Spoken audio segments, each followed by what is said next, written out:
Emptiness is a term frequently used in the Mahayana tradition versus the term Anatta or non-self, which is the equivalent term that is frequently used in the Theravada tradition.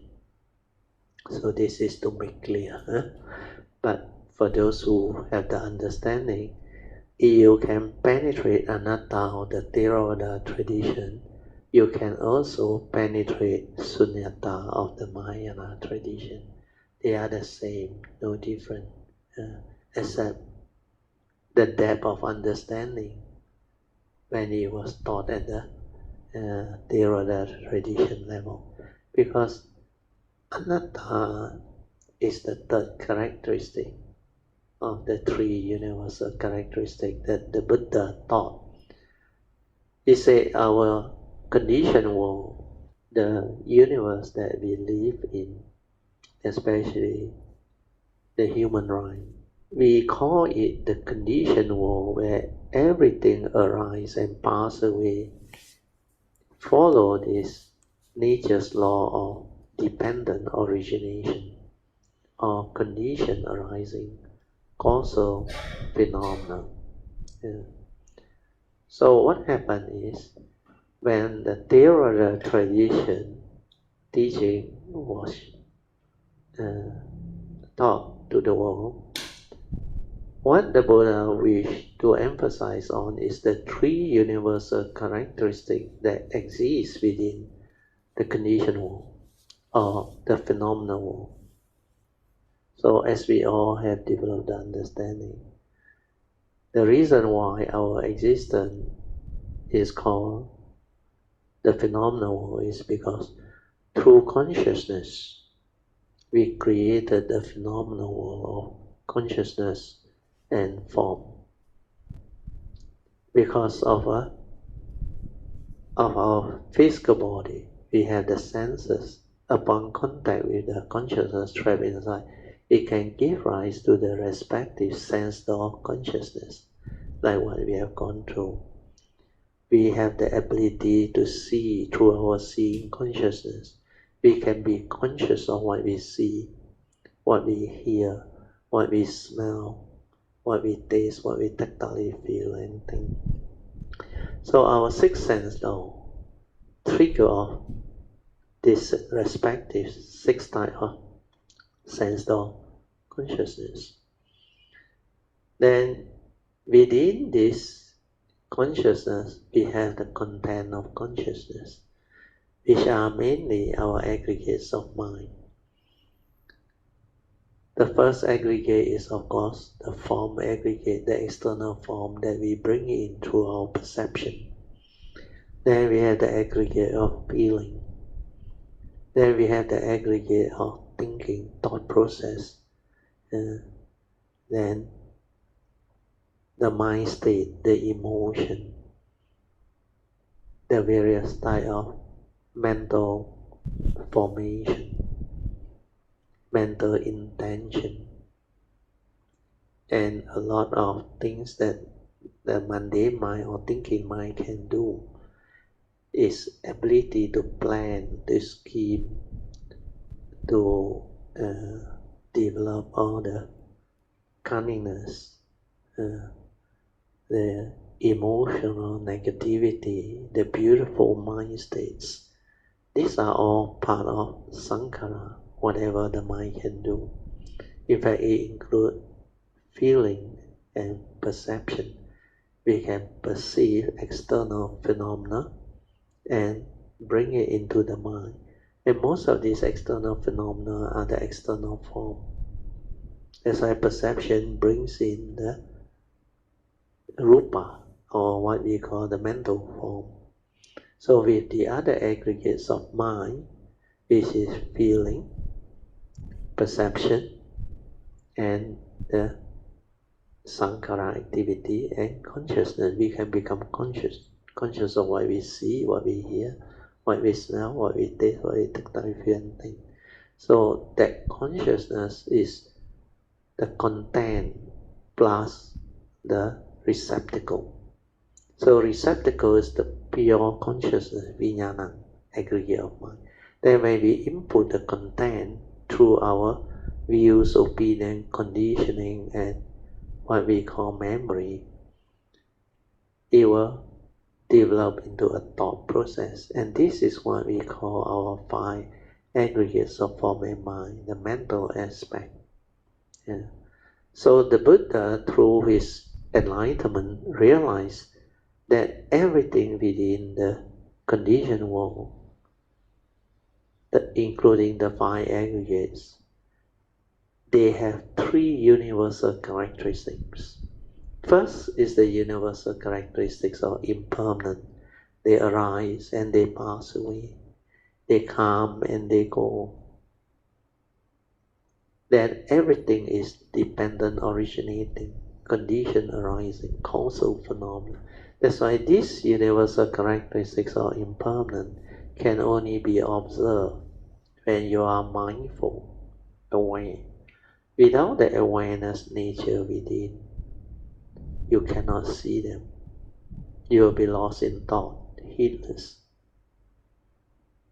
But the moment you are silent without thought, the awareness nature will be there. And once you are aware that silent observation of what is the reality that you observe without word, without concept, without duality and idea, is seeing things as they are, the direct seeing or the suchness seeing. So through that, you will come to understand clearly the impermanent characteristics of everything your mundane mind observes. Maybe feeling is the same. Upon contact, it arises and it passes away. And everything arises and passes away, come and go within the moment. But that is the only reality within our conditioned world. Perception also, the moment you perceive it arises, then it passes away. Then the next one. Then your mental activity also same. Your thinking, your planning, your scheming, your emotion, your whatever mind states. And every moment of consciousness also same. Arise and pass away, arise and pass away. Then all the activity and movement after it arises, like the Buddha said, in the seeing, initially it's just that consciousness, that seeing consciousness, no one to see. But then your egoic mind arises through your views, opinion, conditioning. It input the content. That's why it becomes egoic. That is like somebody see. And through that, it creates the false entity of a permanent, unchanging entity, which you believe is you. You say, I see, therefore I am. So the seeing takes on a personality which the Buddha calls is delusion, sakkayaditthi, self-delusion. So once you cling on to that, then you develop self-delusion.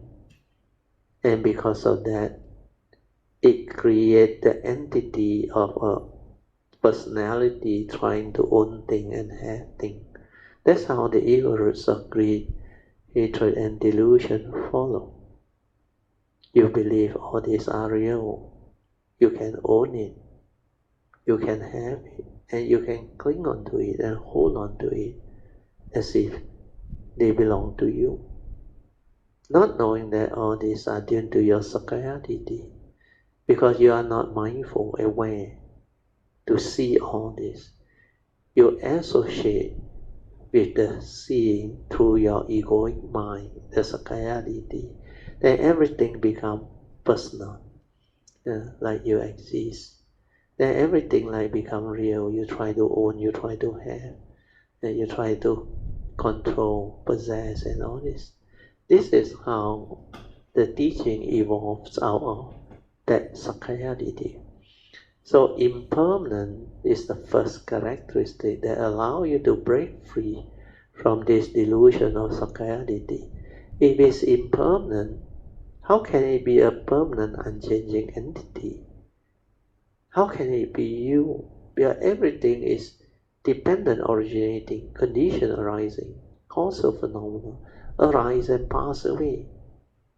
It's not a permanent, unchanging entity. Hence, from anicca, the universal characteristics is of impermanent. You come to realize that basically there is no permanent, unchanging entity for you to cling on to, hold on to, and grasp onto and say, this is me, this is I, therefore all this can be mine. So that is the first understanding that is very profound and very powerful. But as the teaching goes by, it becomes distorted and taught differently. Because people don't have the ability to develop this silent inner awareness to observe and understand through wisdom what this thing is. If it's not a permanent, unchanging entity, means they use the word non-self. Non-self means not you. But then they are not told, if it's non-self, not you, then what is this five aggregate of form and mind, the so-called human being? If it's impermanent and not you, then how come it arises? And it's connected to your karmic nature. The vehicle and the tool that come, if it's non-self, dependent, originating, not a permanent yet, then how come it is there? How come there is a law of karma that links this to the nature's law within our conditioned world, which the Buddha realized we are all born of our karma, heir to our karma, conditioned and supported by our karma. We are what we are because of karma.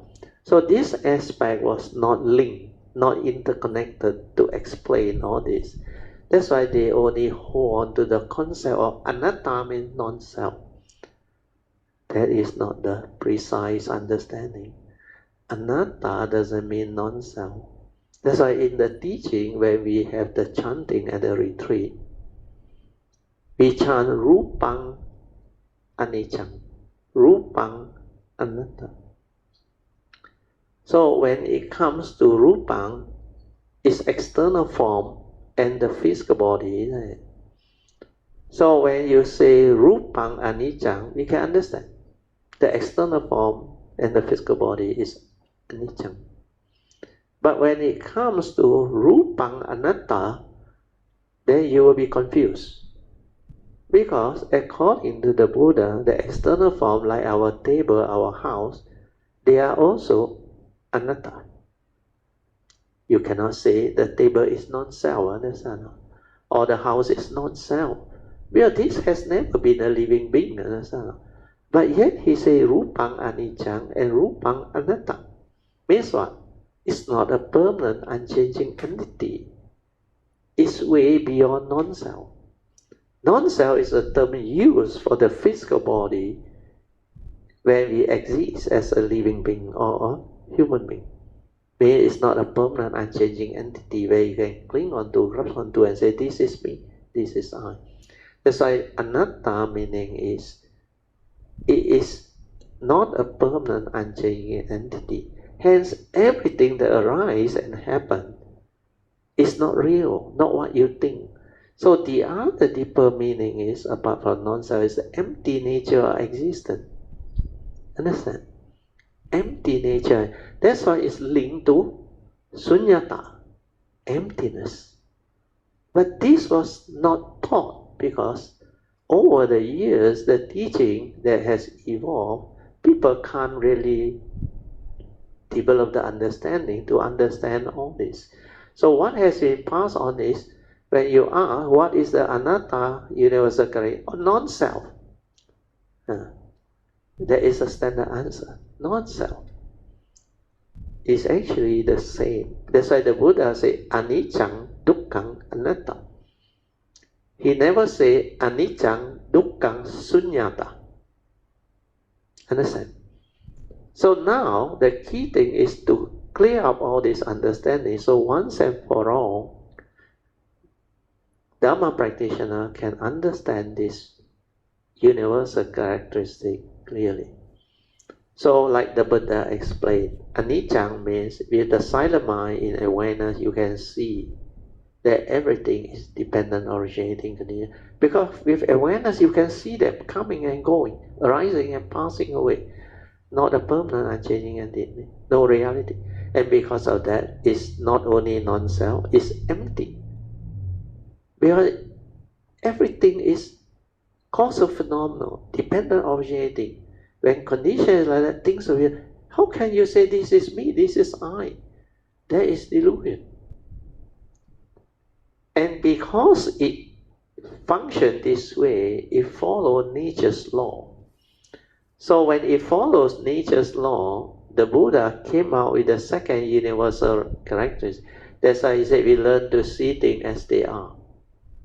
If you don't have the mindfulness and the awareness to see things as they are and allow your thought to distort what you see and what you perceive, then you will come out with a lot of thought, that process that create the concept, the idea, what they call duality, for you to grasp at, cling at, and create a lot of division, misunderstanding, argument. That's how the chaotic phenomenal world come to be. So through lack of understanding, we argue over something created by thought, which is not a reality. This is an illusion. That's why the Buddha called it the illusionary world. The Mahayana understood. That's why they use that a lot. Our existential world is a phenomenal world of consciousness. And what is consciousness? It's an illusion. Where it's like the Buddha's analogy. Consciousness is like a magician or illusionist that create illusion for you to see. Yeah. The moment the mind arises, mind is a forerunner of all things, mind is chief, and mind arises, all things arise. And how does the mind arise? Through contact. Upon contact between the external form and the consciousness, it triggers the respective consciousness and its content, and that's how the thought come to be, the five aggregate of form and mind. Then this one is like a magician. Through consciousness, it created the existential world. Then you give meaning, you grasp, you cling, you hold, and this is where everything happens. It has the power to delude, deceive, entice, and create delusion to cause attachment, grasping, clinging. So all this, when you are mindful, aware, you can see, you can awaken. Then you realize it is all following the nature's law of karma niyama, chitta niyama, and dhamma niyama, the three right view.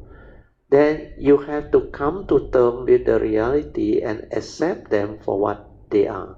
Like the Buddha said, learn to see things as they are, not according to how you perceive it through your mundane thinking, memory, views, opinion, conditioning, belief system.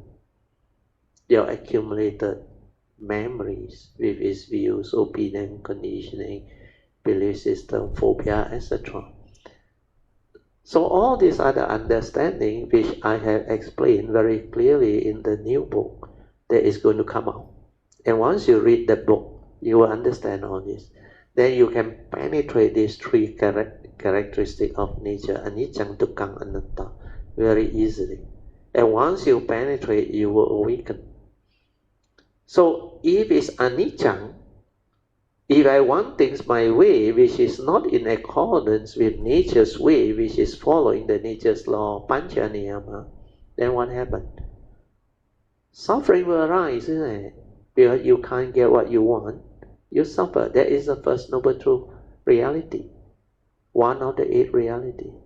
When you cannot get what you want, suffering comes to be. When things don't go your way, suffering comes to be. So having this understanding and wisdom, to come to terms with whatever that arises within the moment is wisdom. See, we are seeing things as they are. We are the direct seeing. That's why the Surangama Sutta, the verse, perception of form is consciousness, like a magician. It's very beautiful. Whereas it's non-perception through the direct seeing, the pure awareness nature, is wisdom. And that is the direct seeing. Seeing things as they are, the real wisdom that will arise.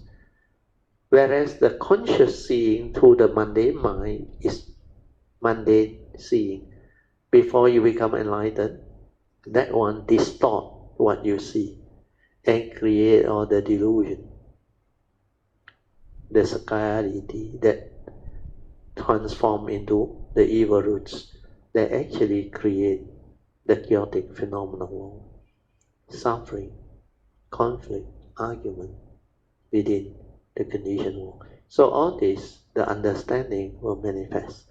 Okay, so this is the first part of the explanation of why the word Sunnata only appear frequently in the Mahayana Sutta, whereas in the Theravada tradition Sutta, that word is there, Sunyata is there, but most of the time, the more popularly used term is Anatta. But if you penetrate the Theravada tradition's teaching to realize what Anatta is, then you will have the same understanding as the Mahayana who have realized Sunyata. Yeah. So that part is very beautiful. But you must go through the Theravada tradition's cultivation to understand Anicca and Dukkha before you complete the whole understanding with the third characteristics, universal characteristic or Anatta. So Anicca, Dukkha, Anatta is taught at the Theravada tradition level with the preliminary teaching. Yeah. Then when you understand all this, you will penetrate the higher teaching of Sunyata, which is emptiness. Everything is not what you think.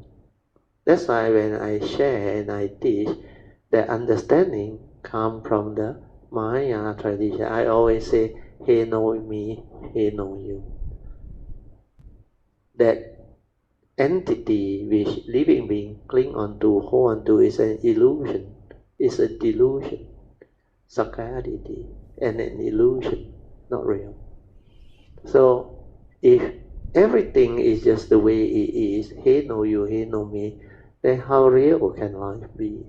That's why everything is empty. Empty nature existence, no reality. We cannot deny that we were born, we went through life, we experienced all this. We go through our consciousness to perceive and experience all this. All our accumulated experiences. End of the day, I ask you one question, is it real? You can only recall through memory. 往事只能回味. If you cannot recall through memory, they are as good as they don't exist. It's just nature's law.